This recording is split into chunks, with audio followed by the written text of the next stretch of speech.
Dear students, Salam Alaikum. This is the last topic of Physics 100, namely gravitation. This is the 10th topic. There are four basic forces in nature. And the gravitation was the first one to be formulated about 400 years back by Isaac Newton. The other three forces are the gravitational forces are between two masses. The electrostatic forces are between two electrical charges. And then we have the electroweak force and the strong force. The electroweak force binds electrons to the nucleus, and the strong force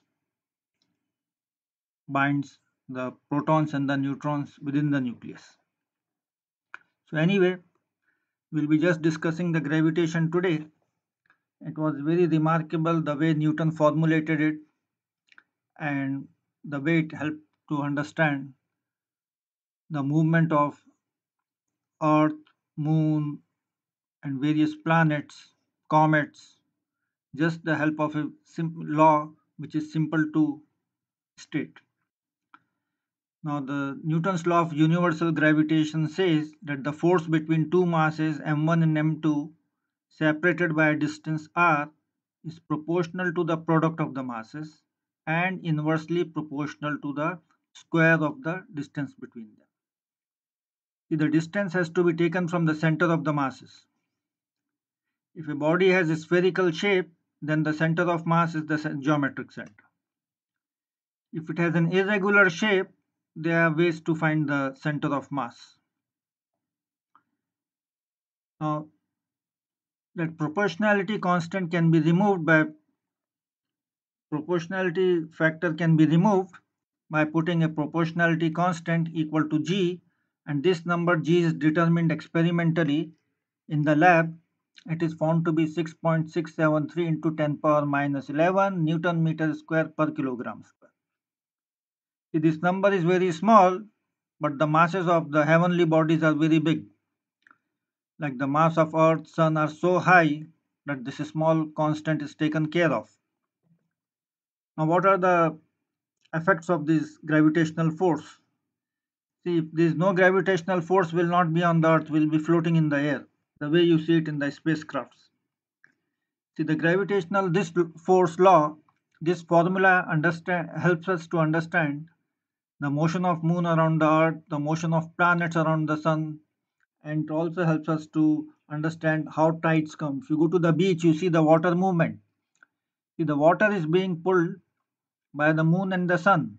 That's why you have those waves in the water, and the waves have a time difference of 12 hours and 26 minutes uh, because it's the combined effect of the earth and the sun both.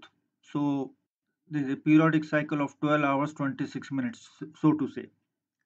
Then it also helps us to predict eclipses, lunar eclipse, solar eclipse. We can predict exactly at what time and in which city, which locality the eclipse is going to occur. Those calculations can be done just with the help of this kind of formula and with some other mathematics in it. But the formula is the same. Now, the Newton's theory has been very successful in explaining many things, but some things it cannot explain, and there we use Einstein's theory of general relativity. For example, if you want to understand the motion of Mercury around the sun, because the gravity is very high there, so there is a small difference between the Newton's formula and what we see in the telescopes over the years. It doesn't happen that you just see it in one day. You see it over 100 years. And that small difference can be explained using Einstein's theory of gravity. Now, in the previous chapters, we learned about the small g equal to 9.8 meters per second square. Now, we can calculate that small g from Newton's formula. Now, what is it? See, we had said that the force is small m into small g. Now, let capital M be the mass of Earth and small m be the small mass on the Earth. So, the small mass will be attracted towards the Earth by small m into g. And we also know the Newton's formula says g force equal to g mm by r square. Now, look at this formula. the small m will get cancelled and you'll get small g equal to capital G into m by r square. These are fixed numbers. G is 6.673 into 10 power minus 11. The mass of Earth is something like 5.972 into 10 power 24, and the radius of Earth is 6.371 meter into 10 power 6 meters. It is about 6,000 kilometers, which is about 6,000 into 1,006 million kilometers. So you have this 6.37 into 10 power 6.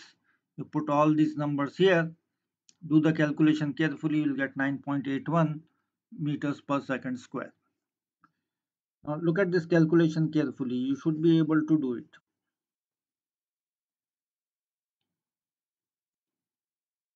See, because of the huge mass, this 10 power minus 11 is taken care of. You still get a reasonable number like close to 10. Now, calculate the force between two buildings of masses 10 power 8 kgs and 10 power 9 kgs if the distance between them is half a kilometer. So you can always find two buildings which are separated by a half kilometer. So just imagine there are two buildings and nothing in between them. If you have other masses in between, then you have to take their action also into account. Now the m1 equal to 10 power 8, m2 equal to 10 power 9 kilogram, and the radius is 500 meters. Half kilometer means 500 meters. Now calculate the force. F equal to G m1 m2 by r square. Put the numbers like this. Do it in two steps. 10 power 8 into 10 power 9 into 10 power minus 11 is 8 plus 9 minus 11. 8 plus 9 is 17. 17 minus 11 is 6. Note down 10 power 6. 500 square is 2.5 into 10 power 5. See, we need only calculators for this number in the division. 10 power 6 and 10 power 5 here, you'll get 10 here. 6.673 into 10 divided by 2.5, you'll get 26.692 newtons. Write 2, 3 numbers after the point.